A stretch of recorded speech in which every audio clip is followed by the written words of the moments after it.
Substance 3D Painter is super powerful, but there are a few hidden tips and shortcuts that can make your workflow way smoother. Today, I'll show you 5 essential tricks that can save you a lot of time and frustration when painting, texturing, and in general managing your projects. Hey, if you're new around here, my name is Pablo. I'm a 3D concept artist and educator, and I help artists level up their skills in the world of 3D, all in a way that is clear, fun, and actually doable.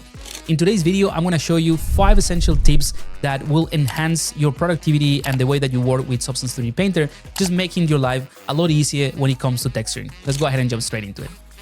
Alright, so here we are in Substance 3D Painter, and we're going to be using this droid as my demo because I have already set up some things that is going to serve as an example of the tips that I'm going to give you. So the first one has to do with the lighting and how you deal with lighting in Painter. So by default, you should have something pretty neutral, but if not, just go to the display settings and let's drop that in here. You can go to the environment settings, and in the environment map, you can click on this button and choose any environment that you want. And you can play around with a few different options. There are some really cool ones like this forest or, you know, this kind of like canopus ground. And those are really cool just to test how your texture work in different environments. However, when you're working with textures, you want to have something neutral that doesn't have any influence of the environment, at least not in color. Because if you have something like this environment, you won't be able to see the true colors that you're using. So if you look at the reflection here, this is all like tinted with orange. That is because of the reflections. If I change this to green, it's going to change that as well. So the first thing I like to do is work with something neutral, and there are plenty of things or environments that come with Painter that will serve that purpose. So something like the Studio 02, you see it's just black and white. There's no colors or anything. So this will be a perfect way to work on the albedo. I personally don't like this one because I like to have a little bit more contrast when working on the textures. So I prefer something like this Studio Black Soft. So if I click on that one, and it's, you know, giving you something that is pretty neutral, but more realistic in terms of the lighting. Now, if you really want to see the albedo, or in other words, the diffuse color, all you need to do is press the letter C, which allows you to cycle through the different channels. So C stands for the channel. So all I'm doing is selecting that base color. So now this is a shadeless version of the texture. So there's no influence of the light regardless of, you know, what lighting scenario you had. Because we are looking at one single channel, you see the environment settings are grayed out. That is purely because there is no influence of the environment, and there's no need to change anything because you're not gonna see anything anyway. So this shows you the true colors and everything that you're setting up in terms of textures, which is pretty handy. And to go back to the material, let's go ahead and press M. Now, I know this is super basic, but here's where the actual tips comes in handy. Let's say that you're working with this Studio Soft Black, which again gives you a neutral view and you have a true representation of the colors that you're using. Great. But let's say that we want to work on something here. Maybe just add some details underneath this area. Well, what I can do is go ahead and press the Shift key and rotate my environment. So Shift and right click to rotate around. So you see we have the same slider here going. So this is great, and we can just try to find you know, position of the light that works kind of like there, but this area is still super dark. So it's going to be really hard to work on any type of details. And it doesn't matter what you do. Like I can rotate this 160 degrees or 360 degrees, sorry, and just rotate this around and you won't find the correct lighting.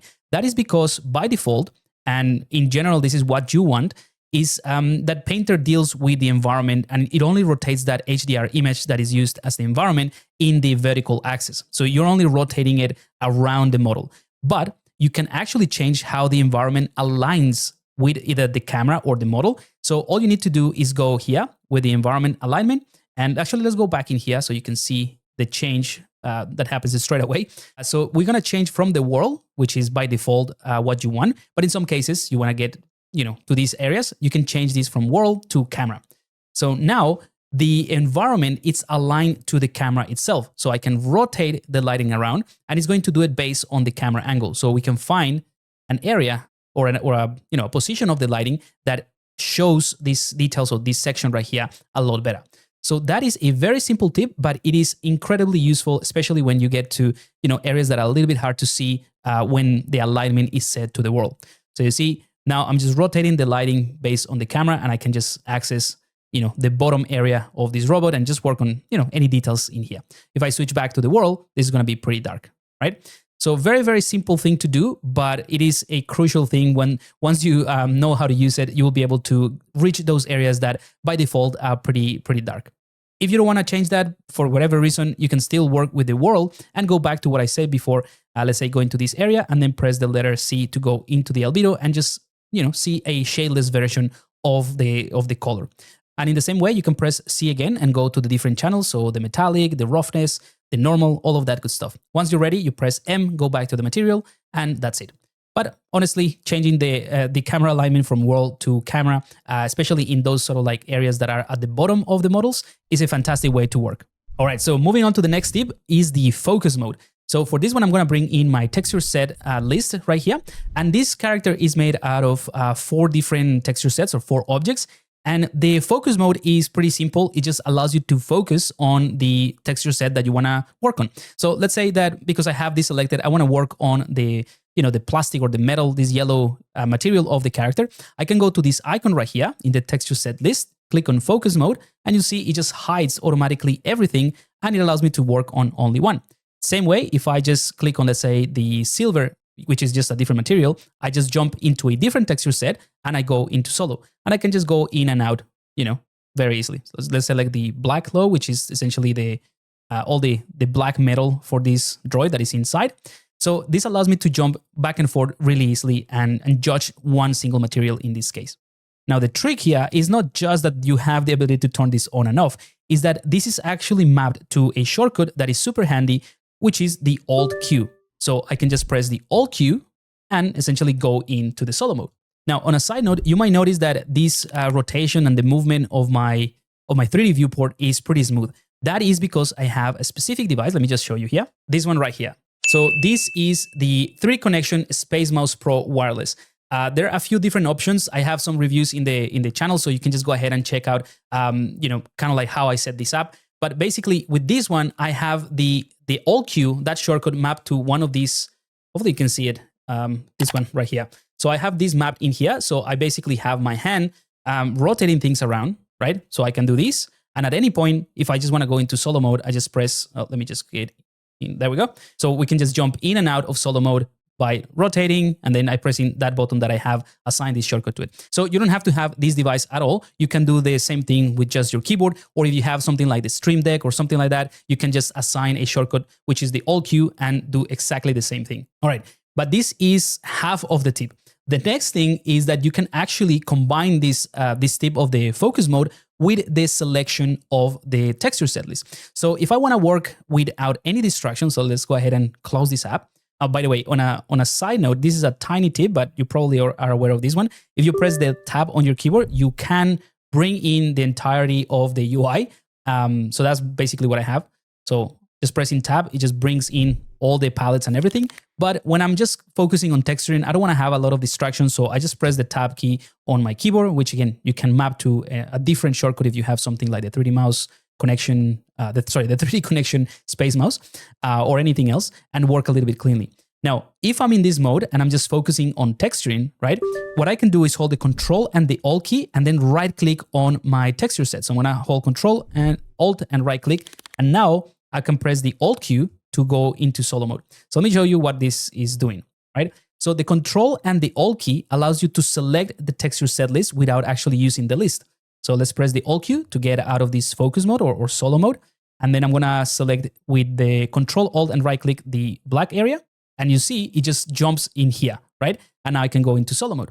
So this becomes really, really handy when you're working, let's say, on something like this, and then you wanna bring in the rest of the model, Control, Alt, and then right click on, let's say, the silver area, then focus mode again, and then you wanna jump back to another one. So Alt, Q, bring everything, Control, Alt, and right click, and then just select this sort of plasticky bit and then go into solo mode. So you don't need to rely on the texture set list or anything else. You can just use those shortcuts.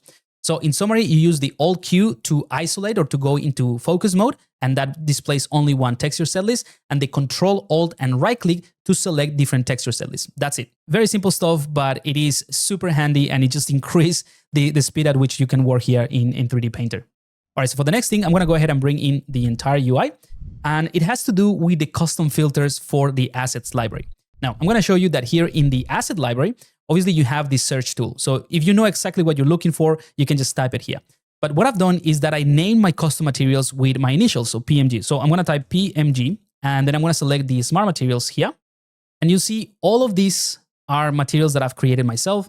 I have a relatively large, library of materials that I've used, that I created, before, or usually when I work with the extra mile students, so the course, the Extra Mile course that I have online, and we build something new, I usually just save the smart materials and reuse them somewhere else. But the point here is that I can easily filter with the PMG because that's how I saved my materials. And I can just display them all. So I know that this search or this search query is showing only my materials. Now, the trick here is that you can convert any search query into its own tab. So you see here at the top, we have my PMG, and then it's showing you everything to do with the material. Now, I'm going to delete that one or remove it so I can show you how it's done. Let's go back here to the assets. So the first part of the tip is if you're going to create your own assets or you have some assets that you imported like textures and that sort of thing, make sure that you add a prefix that you recognize. I personally, it just find it easier to type PMG, and anything with PMG I know is something that I added. But you can just put whatever and it doesn't really matter. And once you find that, or once you use that query, like this PMG, to search this, you can go here at the bottom and you can click on this folder icon. And this is basically telling you in that little pop-up, open current query in a new tab, hold shift to disable auto switching. So I'm not going to hold shift. I'm going to do it manually. So I'm just going to click on this one and it will create its own folder, its own tab that displays the all PMG, smart materials that I have. I prefer to change the thumbnails a little bit, so I'm going to go to the large, and this is pretty much what I want. If you want to see more, obviously, you can just increase and have maybe like 3 columns, and that's it. But it's super easy, and you can do the same thing with anything else. So if I have other assets, so let's go to the textures.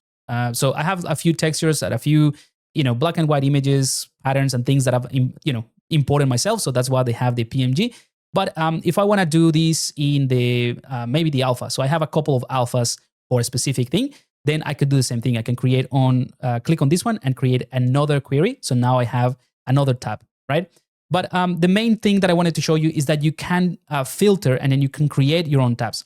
And now that we're talking about this sort of filtering system, one thing that I found really useful is to isolate anything that has to do with the project itself.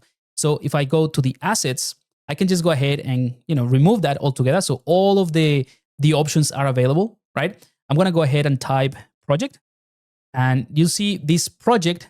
Let's go ahead and put it here. This one right here. So this one is showing me all the textures of this project. So anything that I have baked, anything that I have created, imported, anything at all. In fact, there's one thing I'll show you in just a second. This one right here, it's a droid logo that I wanted to put somewhere in here. So all of these make part or are part of this project. So whenever I save this file, all of these things are going to be saved with it. If I add anything else like a custom alpha or a new texture that I drop or that I bring somewhere, is going to be saved in here. So what I like to do is when I have this project, I'm going to click on this one and it creates a new one, a new query. And let's go ahead and make it large. There we go. So I know that I can go to this tab that shows me all in projects, and I will be able to choose the relevant texture. This becomes a lot more relevant and more useful once you start adding your own custom textures and bringing things into your project. But that's it. That's the tip, that you can create your own sort of tabs and organize and filter your assets a lot better. All right, let's go ahead and move on to the next tip, which is also super handy, and it has to do with the way that you auto-update the resources. And this is something that has been added recently to Painter, but I found it incredibly useful. So let's go back into the layer stack here, and let's just get closer because I've added in here. So I have this logo, right? So this is just a simple PNG image, or actually it's a PSD file. It's nothing fancy. I just try to create something abstract based on the face of this robot. You see, it has kind of like the same lines. And I just added the name Aero7. And yeah, that's basically, that's it. I just drag and dropped an image and dropped it in here. Now, this also has an anchor point. This has nothing to do with the tip. I just want to show you kind of like the setup so that you know what you're looking at. So it's just a simple image with transparency. It has an anchor point, and then I have another layer that drives the height information and the roughness. So I can just change that roughness and the height information all in one single go. Now, this is pretty cool, but then once I add it and I look at the whole thing, it just feels a little bit odd. It doesn't really add anything to the design. And maybe I want something that is simpler, that is maybe more abstract, and it feels almost like an abstract or alien character maybe, or like a text that doesn't really make any sense. Anyway, so the point is that I want to update this. So before it was a little bit more complicated, but nowadays, if I just go to project, let's type logo because I already have it here. A droid logo, this is the one, right? So I can just drag and drop that anywhere I want to. But if I want to update this, all I need to do is go to this icon right here, click on it, and I'm going to click on Asset Panel here. So this by default is going to be off. So I'm just going to enable.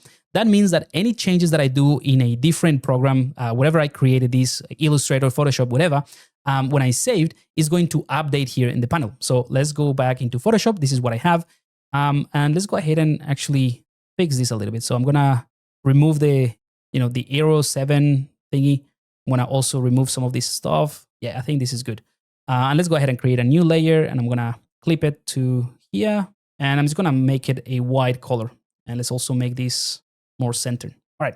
So just a couple of changes made everything that was black white, and I removed some things. So I simplify things so it is more abstract. If I go ahead and hold Control and S to save, or just File, Save, right? Then this should be saved in my desktop or whatever I save this file. And then if I go back to Painter, it will be automatically updated, which is great, right? So this is awesome because I don't have to do anything. I just need to go back in here, do any change that I want, and then go back into Painter, and it will be automatically updated. Now you see that this is updated here, but it's not updated in here. That is because we didn't check the other one. So this is the resources used in the project. So I just wanted to show you the two options because sometimes there might be some cases where you actually only want to update the imported resources, not whatever those resources have been used in the project. But in most cases, and personally, this is what I found useful, is to enable the asset panel so that it automatically updates in here, but also click on resources used in the project. And as soon as I click that, you'll see it updates here in real time. Obviously, this white color is not what I want, so I'm going to go back into Photoshop, and I'm going to remove this and save again. Just Control S, go back into Painter, and automatically updates everywhere. That's it. Super handy stuff. I'm going to actually reposition that. Again, this has nothing to do with the Painter. Sometimes I just do these things, and I want to make sure that it looks good. All right, so this is a little bit more in line to what I'm looking for, something more abstract that doesn't really show the face literally, but it works, right? Anyway, the point is that this auto update is absolutely fantastic. It's super fast. It works totally fine. And you don't have to do much other than enable those two things. And whenever you import something, it will do it automatically. All right, and for the final tip, I'm going to show you something that is really handy, really cool, but it's actually not necessarily part of speeding up the workflow in general. It's just something that I don't see many people use it, and it is very handy, especially if you spend a lot of time creating details and hide information and normal details like that. So the tip has to do with the ambient occlusion. If I go ahead and click on the dropdown here and go to the ambient occlusion, let's go here. You'll see I have a nice and clean ambient occlusion that is the result of the baking process. So this is one of the mesh maps that I created when I was baking the project before I started texturing, really. So if I go to any texture set settings, you see here in the mesh maps, I have my ambient occlusion, and that is essentially what you can see in here, the occluded areas or the contact shadows, right? Which is great, especially for something like this. It just makes things a lot more realistic. But if I have something like, let's go back in here, that has all of these scratches and all of these wear and tear, this is actually, even though it might not look like it, so there is actually some hide information. And I want to be able to apply the same idea of the ambient occlusion in some areas. So the first thing you need to do for this tip is to go to any texture set settings that you want to, add to. So again, in this case, we're going to have the ambient occlusion for the details applied to the yellow texture set. Let's actually go into solo mode or focus mode. And I'm going to go ahead and click on the channel plus icon, and I'm going to add an ambient occlusion. So that adds a new channel that is a user channel, basically, which is the ambient occlusion. And it's separate or is independent from the mesh maps, right? So now that we have the ambient occlusion here, what I'll do is let's go back to the layers here. So that was kind of like step one to create the channel to allow for the ambient occlusion. And then I'm going to go to this icon right here, which is the filters. And let's remove that. And let's type HBAO. There we go. So this HBAO or material effects stands for height based ambient occlusion. So meaning that it's going to take any height information like those scratches that we have here, and it's going to create an ambient occlusion based on that. So I'm going to drag and drop that in here. And that basically adds the ambient occlusion on top. And it is very subtle. Let's go ahead and get closer. So before, after, hopefully you can see what it's doing. It's very subtle, but it's super convenient and it's really easy to use. You just need to drag and drop it. And all of these, smaller details are going to get enhanced quite a bit. Now, if you click on the actual effect, you can change the depth. So I'm going to exaggerate it. That's just gonna make things a lot noisy, a lot more noisy than they should be, especially because my material has a bit of bumpiness to it, but you can definitely increase or enhance this even more. And the radius is just how much spread is happening based on the details. You can also go to the drop down here, and now that we have the ambient occlusion, you can just go ahead and click on ambient occlusion within the single channels, and then you can visualize what the ambient occlusion is doing. So you'll see it's nothing to do with the other ambient occlusion, which is a mesh map, which is this one. So this is the mesh map, but this one is actually creating the ambient occlusion based on the height information, which is absolutely fantastic. So let's go ahead and reduce that because we don't need it to be that intense. We can play with the radius. Again, the radius is going to kind of like blur or spread things apart a little bit. So let's go with something like that. We can also increase the blur intensity just if you want something a bit softer. And that's it. That's all we want. Now you see that we also have this channel source, so we can change from height to normal. But in my case, all the details that I've done and scratches have been done with the height information because there's just a black and white image. And then you have this drop down that allows you to change the intensity or how the normal is treated in the height map. But by default, it should give you a pretty decent result. In fact, this one is pretty obvious just because the height information is quite prominent. So let's go ahead and go back into the material, and I'm going to show you before and after, right? So it's kind of like hard to see actually, but I think the effect is very valuable. It's just going to enhance and sharpen up the details, make things a lot more interesting. This is going to be more obvious if your height information or the details that you have in the height channel are more prominent than what I have. But overall, this is something that I like to do when I spend time creating this type of details in the height information, just so that it is taken into account with the ambient occlusion. And you might already know some of these tips and you might use them yourself. But if you're starting with Painter and you feel a little bit stuck, I have another video in the channel that shows you the connection or like the familiarity there is between Photoshop, which is a software that most people are familiar with, and obviously Painter. And I kind of like draw the comparison between like how the masks work, how the layers work, all of that stuff. So if you know Photoshop, you basically know Painter. That's kind of like the idea of the video. So I'll invite you to check that out and let me know if you have any questions or if you have any comments or suggestions about what I show you in this video. Feel free to drop them in the comments and I'll see you in the next video. Cheers.